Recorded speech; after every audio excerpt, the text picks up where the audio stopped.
हिंदी साहित्य के विद्यार्थियों का आज की कक्षा में स्वागत है। आज हम बात करेंगे एकांकी की। आधुनिक दृश्य साहित्य के अंतर्गत एकांकी का महत्वपूर्ण स्थान है। इसमें एक ही अंक का विधान किया जाता है। यह अंग्रेजी के वन एक्ट प्ले का पर्यायवाची है। इसमें नाटक के ही तत्वों को स्वीकार किया गया है, फिर भी यह नाटक से भिन्न है।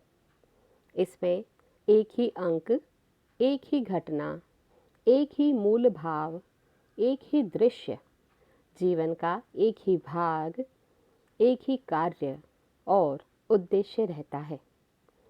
इसे परिभाषित करते हुए डॉक्टर गोविंद दास कहते हैं, इसमें जीवन से संबंधित किसी एक ही मूल भाव या विचार की एकांत अभिव्यक्ति होती है।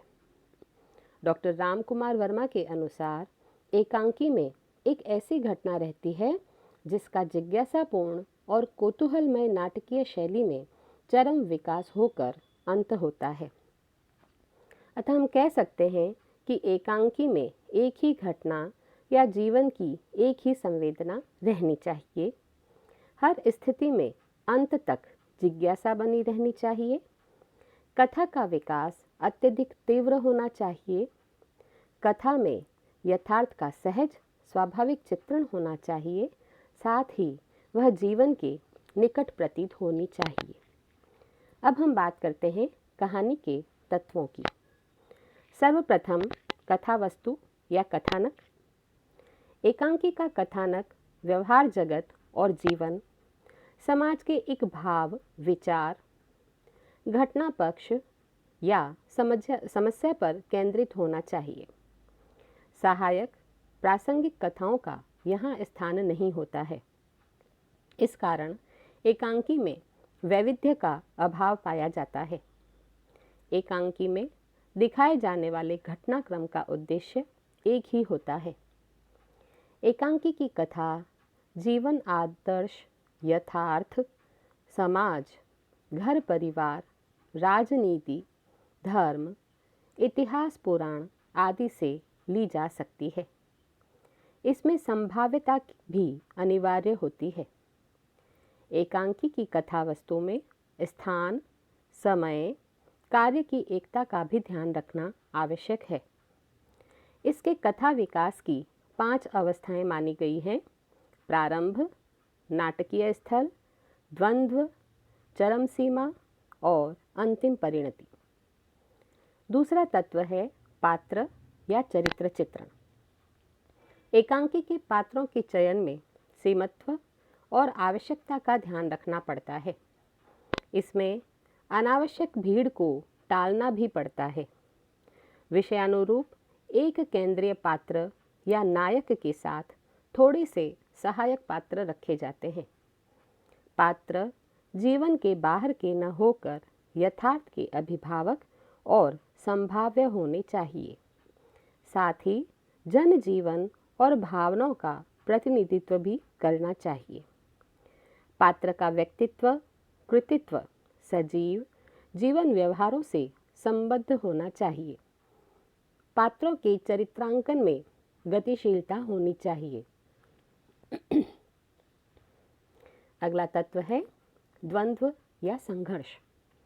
जीवन अनेक प्रकार के अंतः बाह्य द्वंद्वों और संघर्षों से जुड़ा है। अतः एकांकी के अनिवार्य तत्व के रूप में इसे स्वीकार किया गया है।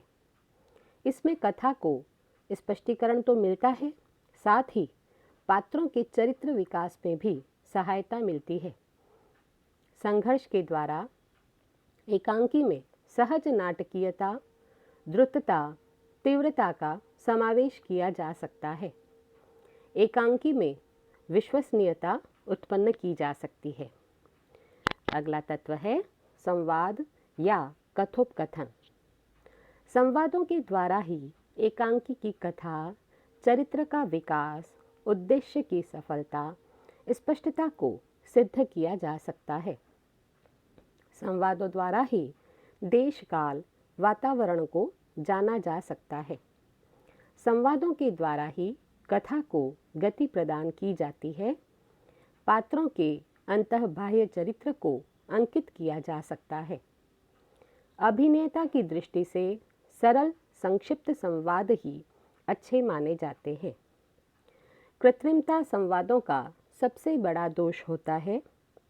कुल मिलाकर संवाद ऐसे होने चाहिए जो न सिर्फ लेखक के मंतव्य को स्पष्ट करे बल्कि दर्शक को भी तल्लीन बनाकर प्रभावित करे।